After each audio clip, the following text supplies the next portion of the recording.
Hi everyone, welcome back to our web technology series. आज हम एक इंटरेस्टिंग टॉपिक को डिस्कस करने जा रहे हैं।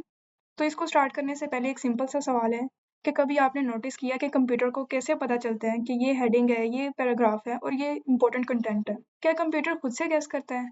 कंप्यूटर खुद से गैस नहीं करता है। इसका रीज़न होती है मार्कअप लैंग्वेजेस।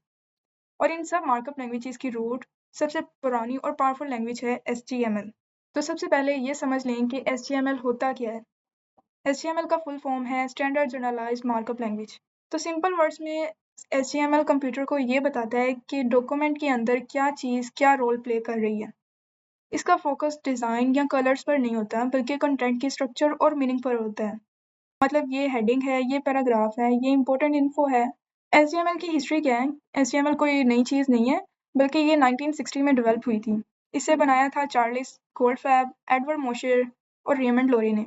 तो जो बाकी लैंग्वेजेस हैं HTML और XML, दोनों HTML से ही निकली हैं। तो अगर आप HTML सीख रहे हो, एक्चुअली आप HTML के आइडियाज़ ही यूज़ कर रहे हो। HTML वेब टेक्नोलॉजी में इंपॉर्टेंट क्यों है? HTML डायरेक्टली यूज़ नहीं हो रही, लेकिन ये HTML और XML की फाउंडेशन है। तो अब सवाल ये है कि जब HTML डायरेक्टली यूज़ नहीं हो रही, तो फिर हम इससे क्यों पढ़ रहे हैं? रीज़न बिल्कुल सिंपल है कि HTML ने हमें ये आइडिया दिया कि डॉक्यूमेंट को स्टैंडर्ड वे में कैसे लिखा जाए ताकि वो हर सिस्टम पर सेम समझा जाए। इसीलिए HTML का यूज़ जो टेक्निकल डॉक्यूमेंट्स हैं, साइंटिफिक रिसर्च और लीगल डॉक्यूमेंट्स के लिए यूज़ होता है। आज भी HTML5 और XML के अंदर HTML के कंसेप्ट जिंदा हैं। नेक्स्ट पे है कि मार्कअप लैंग्वेजेस क्या है। मार्कअप लैंग्वेजेस सिंपल टेक्स्ट को ऑर्गेनाइज्ड और स्ट्रक्चर्ड डॉक्यूमेंट में कन्वर्ट करती है।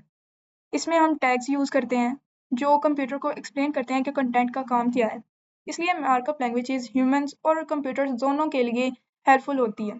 मार्कअप लैंग्वेजेस के 3 मेन कंपोनेंट्स हैं। 3 कंपोनेंट्स कौन-कौन से हैं? टैग्स, एलिमेंट्स और एट्रीब्यूट्स। टैग क्या होता है? टैग डॉक्यूमेंट का स्ट्रक्चर डिफाइन करते हैं। अक्सर टैग्स में एक ओपनिंग टैग और एक क्लोजिंग टैग होते हैं। ये टैग्स कंप्यूटर को बताते हैं कि कंटेंट कहाँ से स्टार्ट होता है और कहाँ एंड होता है। नेक्स्ट पे है एलिमेंट्स। एलिमेंट्स एक्चुअल कंटेंट होते हैं जो टैग्स की मदद से क्रिएट होते हैं। एक एलिमेंट में ओपनिंग टैग, कंटेंट और क्लोजिंग टैग होता है। तीसरा कंपोनेंट जो मार्कअप लैंग्वेजेस का है वो है एट्रीब्यूट्स। अब एट्रीब्यूट्स क्या है? एट्रीब्यूट्स एलिमेंट्स को एक्स्ट्रा इन्फॉर्मेशन प्रोवाइड करते हैं। ये एलिमेंट के बारे में एडिशनल डिटेल्स देते हैं बिना मेन कंटेंट को चेंज किए। एग्जाम्पल के तौर पर जो HTML डॉक्यूमेंट में हम यूज़ करते हैं टाइटल, हेड टैग और बॉडी टैग। अब टाइटल टैग पेज का टाइटल डिफाइन करते हैं और जो हेड टैग है वो इन्फॉर्मेशन को स्टोर करता है, जबकि जो बॉडी टैग है वो विजिबल कंटेंट को शो कराता है। अब एट्रीब्यूट्स यूज़ होते हैं लिंक्स या एक्स्ट्रा डिटेल्स को ऐड करने के लिए। तो ये याद रखो कि जो HTML है उसने वेब की दुनिया का एक ब्लूप्रिंट बनाया है। तो अगर आप HTML और XML को प्रॉपर्ली समझना चाहते हो तो HTML का कंसेप्ट समझना बहुत इंपॉर्टेंट है। नेक्स्ट लेक्चर में हम HTML के बारे में पढ़ेंगे।